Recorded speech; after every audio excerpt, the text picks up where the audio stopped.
On étudie ici une famille de plans dont les coefficients dépendent d'un paramètre qu'on note petit m et qui varie dans R. Commençons déjà par vérifier qu'il s'agit bien de plans. Ici, les trois coefficients, celui de x, celui de y et celui de z, ne sont pas nuls simultanément, donc c'est bien une équation dans R3 qui définit un plan. Première question, on cherche pour quelle valeur du paramètre petit m le point A de coordonnées 1, 1, 1 appartient au plan PM. Donc pour cela, c'est simple, il suffit de remplacer dans l'équation de PM x, y, z par les coordonnées de A, ce qui donne m carré plus 2m moins 1 plus m égale 3. Et si on regroupe les termes par degré, on obtient m carré plus 3m moins 4 égale 0. C'est donc un polynôme de degré 2 en m. Lorsqu'on calcule le discriminant, on obtient facilement les deux racines, m égale moins 4 et m égale 1. Ce qui signifie que le point A appartient au plan P-4 et au plan P1, mais pas aux autres. Deuxième question, on se donne un vecteur n. On veut savoir s'il est normal au plan PM. Alors, il est normal au plan PM si et seulement si n est un vecteur normal à PM, qu'on va noter n indice m, sont collinéaires. Ce qui donne, si et seulement si, il existe un nombre réel, mu, tel que nm égale mu fois n. Alors ici, nm, donc un vecteur normal à PM, on va l'obtenir en récupérant dans l'équation les coefficients. Donc nm, on peut choisir m carré, 2m moins 1 et m. Alors maintenant, traduisons cette condition. nm égale mu fois n. Ça équivaut donc à m carré, 2m moins 1, m égale mu fois 2 moins 5 demi moins 1. Ce qui signifie que les coordonnées de ces deux vecteurs doivent être égales. Chacune des coordonnées doit être égale.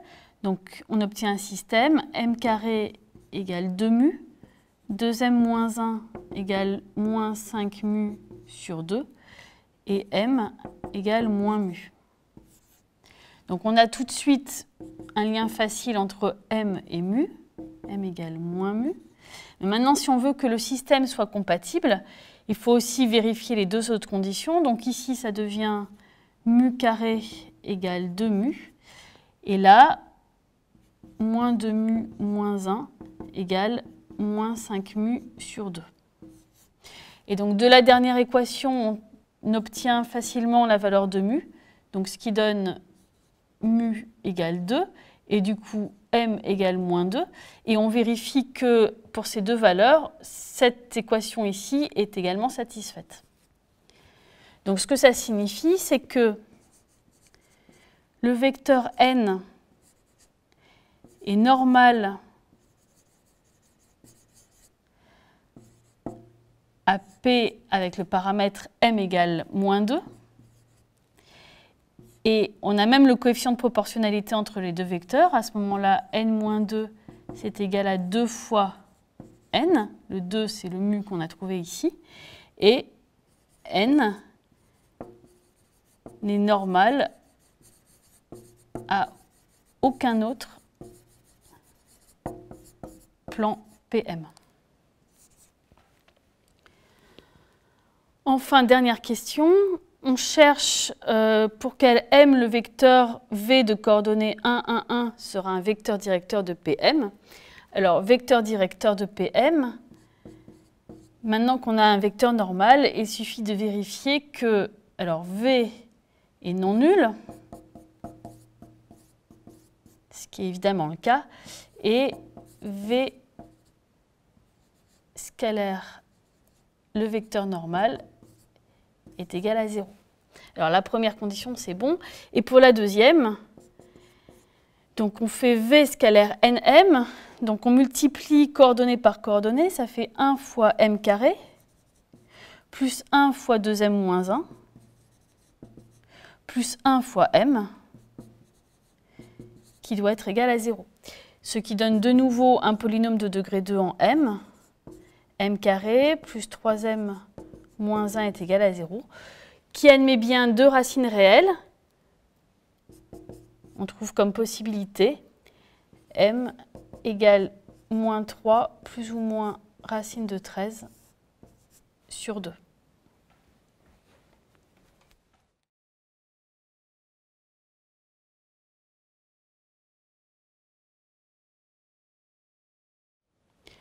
On cherche maintenant à montrer qu'il existe un point d'intersection unique commun à tous ces plans PM. Pour cela, on va raisonner par un raisonnement du type analyse-synthèse. On va d'abord supposer qu'il existe un tel point. Donc, on va l'appeler Q de coordonnées x, y, z. Et on va supposer qu'il appartient à tous les plans PM. Donc en particulier, puisqu'il appartient à tous les plans PM, si on choisit des valeurs particulières pour M, Q doit appartenir à ces plans particuliers. Donc on va choisir par exemple M égale 0, M égale 1, M égale moins 1. Donc évidemment, on aurait pu choisir n'importe quelles autres valeurs de M. L'important, c'est qu'on ait trois équations pour déterminer les trois coordonnées du point Q. Donc Q appartient à P0, ça veut dire que ces coordonnées vérifient l'équation de P0. Ici, on remplace M par 0, ça donne moins Y est égal à 3. Q appartient à P1, ça signifie qu'ici, on remplace M par 1. On obtient donc X plus Y plus Z est égal à 3.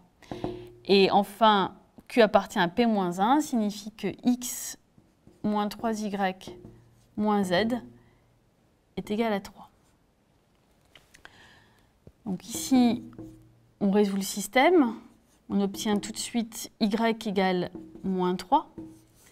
Et ensuite, à l'aide des deux autres équations, on obtient X égale à 0 et Z égale à 6. Donc, si un tel point d'intersection existe, forcément, c'est celui de coordonnées 0, moins 3, 6. Maintenant, il reste à valider notre candidat.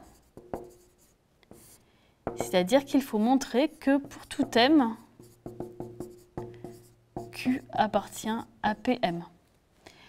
Donc, pour cela, on remplace, maintenant qu'on connaît les coordonnées, les seules coordonnées possibles de Q, on les remplace dans l'équation de PM. Et donc, on obtient M carré fois 0, plus 2M moins 1 fois moins 3, plus M fois 6. Et ça, donc si on développe, ça fait moins 6M plus 3 plus 6M. Et c'est bien égal à 3, quel que soit M. Donc ça montre bien que pour tout M, Q appartient à PM. Conclusion.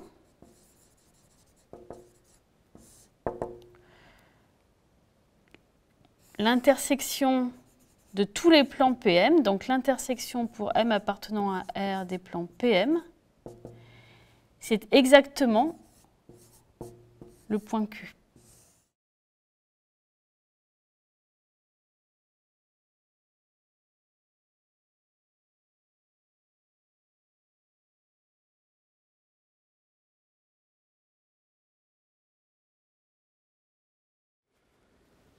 On s'intéresse ici à un lieu géométrique défini à partir d'une famille de droites dépendante d'un paramètre petit m.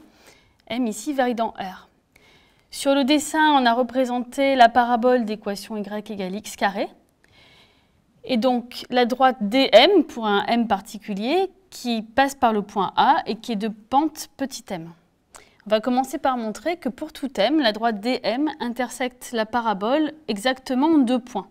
Donc c'est le cas sur le dessin, mais c'est le cas pour un m particulier. Il faut vérifier que c'est vrai pour tout m. Alors pour cela, on va commencer par trouver l'équation de la droite dm. Donc dm, c'est la droite de pente m passant par A. Ça veut dire qu'elle est donnée par l'équation y moins 1 égale m fois x moins 0, ce qu'on peut réécrire sous la forme y égale mx plus 1. Et maintenant, dire que le point grand M de coordonnées x, y appartient à la fois à la droite dm et à la parabole, ça signifie que ces coordonnées vérifient simultanément les deux équations. Donc on doit avoir y égale mx plus 1 et y égale x carré. Donc quand on remplace, on a toujours y égale mx plus 1. Et ici, on obtient x carré moins mx moins 1 est égal à 0. Donc la deuxième condition, c'est en fait une condition polynomiale de degré 2 en x. Donc pour savoir si elle admet des solutions à m fixées, on regarde le discriminant. Le discriminant, c'est donc m carré plus 4. Il est strictement positif, donc il admet bien deux solutions réelles distinctes.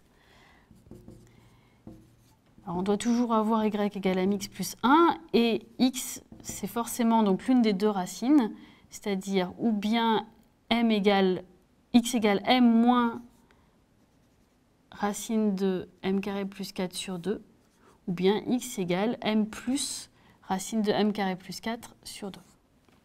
Donc ça nous donne bien deux points distincts d'intersection entre la droite dm et la parabole P, qu'on va noter bm et cm. Donc bm sur le dessin, c'est celui dont l'abscisse est négative. Donc ça correspond à m moins racine de m carré plus 4 sur 2. Son ordonnée, on l'obtient à l'aide de cette ligne-là. C'est donc m fois m moins racine de m carré plus 4 sur 2 plus 1. Et cm, donc c'est celui dont l'abscisse est positive, c'est-à-dire qu'elle vaut m plus racine de m carré plus 4 sur 2. Et son ordonnée, donc c'est m fois l'abscisse qu'on a trouvée, plus 1. Donc maintenant qu'on a bien trouvé deux points d'intersection, donc on note IM le milieu du segment, et on cherche à déterminer le lieu géométrique, c'est-à-dire que lorsque le paramètre petit m varie, la droite DM va pivoter autour du point A, mais on sait qu'elle aura toujours exactement deux points d'intersection avec la parabole P, et on va regarder la courbe ou la figure sur laquelle se promène le point IM lorsque M varie. Donc, on commence par regarder les coordonnées de IM. Pour avoir les coordonnées du milieu d'un segment, on fait la moyenne des abscisses et la moyenne des ordonnées. Donc ici, IM, il a pour abscisse m moins racine de m carré sur plus 4 plus m plus racine de m carré plus 4 sur 2, divisé par 2 pour faire la moyenne. Et donc on obtient m sur 2. Et pour l'ordonnée, donc on a beaucoup de termes, mais en fait ils se simplifient et on obtient m fois m sur 2 plus 1. Donc là on a trouvé m, mais on ne sait pas encore le représenter graphiquement l'ensemble des points IM. Alors pour cela, on va remarquer qu'ici, en fait, on peut réécrire cette expression-là sous la forme 2 fois m sur 2 au carré. Alors l'intérêt, c'est qu'ici, le m sur 2, c'est exactement celui qui apparaît en abscisse. Donc ce qu'on cherche, c'est représenter graphiquement l'ensemble des points de coordonnées m sur 2, 2 fois m sur 2 au carré plus 1, pour m appartenant à R. Alors là, si on fait un changement de paramètre, qu'on pose t égale m sur 2, donc lorsque m varie dans R, t varie dans R aussi, et c'est l'ensemble des points de coordonnées t de t carré plus 1 pour t appartenant à R. Et ici, en fait, on reconnaît un graphe de fonction. Ça, c'est de nouveau une parabole. C'est la parabole d'équation y égale 2x carré plus 1. Donc sur le dessin, c'est une parabole de sommet le point A, qui est orientée dans le même sens que la parabole P, mais un petit peu plus étroite.